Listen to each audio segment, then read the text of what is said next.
फारूक आज़म रज़ी अल्लाह ताला अन्हु के दौर खिलाफत में मुसलमानों का लश्कर जब बैतुल मुक़द्दस को फतह करने के लिए निकला और जब उसका मुहासरा किया, उसको घेर लिया, तो तमाम पादरियों ने कहा, ऐ मुसलमानों, हम बैतुल मुक़द्दस तुम्हारे हवाले कर देंगे, लेकिन शर्त यह है तुम अपने अमीर को बुलाओ।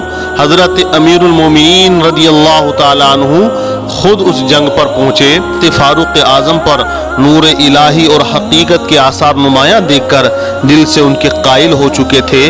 तमाम पादरियों ने कहा, ऐ अमीरुल मोमिनीन, हम आपकी शान के कायल हैं, हम आपको मानते हैं, मगर हम अपनी कौम को कुछ दिखाना चाहते हैं कि ये मुसलमान कितना बुलंद अखलाक वाला होता है। इसलिए हम गुजारिश करते हैं कि अपना लश्कर हमारे बाजार से गुजार दें, इस किनारे से निकलें और उस किनारे को कहें, इस बाजार से इस्लामी फौज एक मरतबा गुजर जाए, इस तरफ से दाखिल होकर उस तरफ निकल जाए। ये बात अमीरुल मोमिनीन ने कबूल फरमाई और ये बात तय हो गई।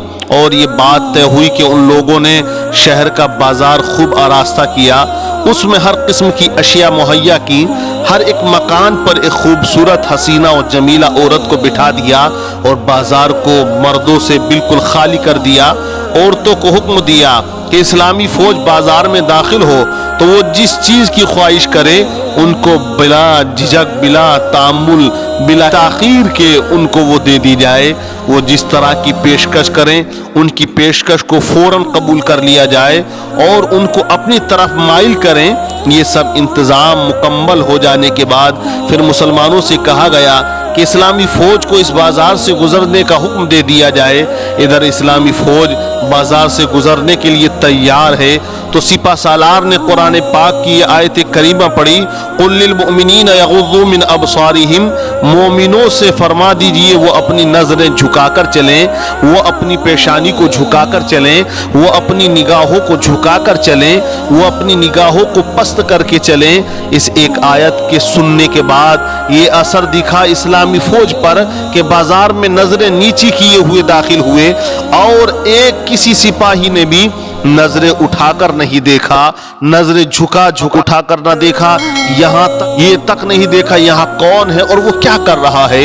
ईसाई लड़कियों ने दावत हुस्न दिया, बार बार पुकार के कहा, उनको आवाज लगाई, ऐ मुसलमानों, हमारे हुस्न को देखो, हमारे जमाल को देखो, हमारे कमाल को देखो, हमें देखने के लिए लोग तरसा करते हैं।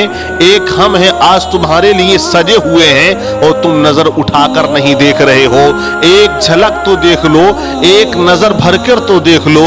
तो लश्कर इस्लाम से आवाज आई कि जिनकी निगाहों में हुस्न मुस्तफ़ा समा चुका हो वो किसी गैर फानी हुस्न की तरफ देखा नहीं करते हैं। ये मुस्तफ़ा के शैदाई हैं, ये मुस्तफ़ा के चाहने वाले हैं, ये मुस्तफ़ा की अजमतों पे मरने और मिटने वाले हैं, इसलिए ये किसी और के हुस्न में गुम नहीं हो सकते।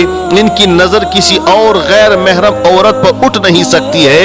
हजरात, ये लश्कर बड़े सुकून और शांति के साथ नजरें झुकाए हुए पूरे बाजार को अबूर कर जाता है, पार कर जाता है।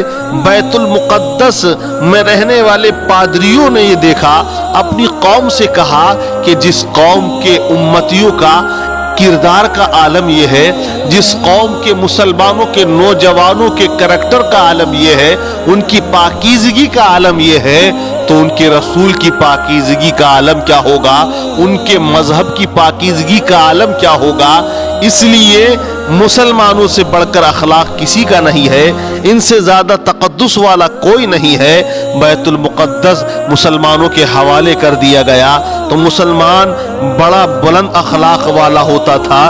पहले का मुसलमान बड़े पाकीज़ा किरदार वाला होता था, लेकिन आज का मुसलमान इतना बद अखलाक हो चुका है कि अपने ही भाई की गर्दन काटने के लिए तैयार है, अपने ही पड़ोसी का गला दबाने के लिए तैयार है, अपने ही पड़ोसी की बहन बेटियों पर नजरें बद डालता हुआ नजर आ रहा है। आज का मुसलमान ऐसा हो गया, तो इसलिए कहा तेरे अमल से है तेरा बर्बाद होना ورنہ مشکل نہیں، مشکل آسان ہونا۔ اور تو چمکتا تھا صداقت کا ستارہ بن کر، عدل و انصاف کی کشتی کا کنارہ بن کر۔ تو نے اوصاف کہن کھو کے جہاں کھو ڈالا، بیچ دی خودی اپنی عزم جمع کھو ڈالا۔ ارے کیا ملا عظمت اسلام کو رسوا کر کے، چند ٹکڑوں کے لیے دین کا سودا کر کے۔ اے مسلمان پھر شان مسلمانی لا، اہل ایمان ہے تو کردار بھی ایمانی لا۔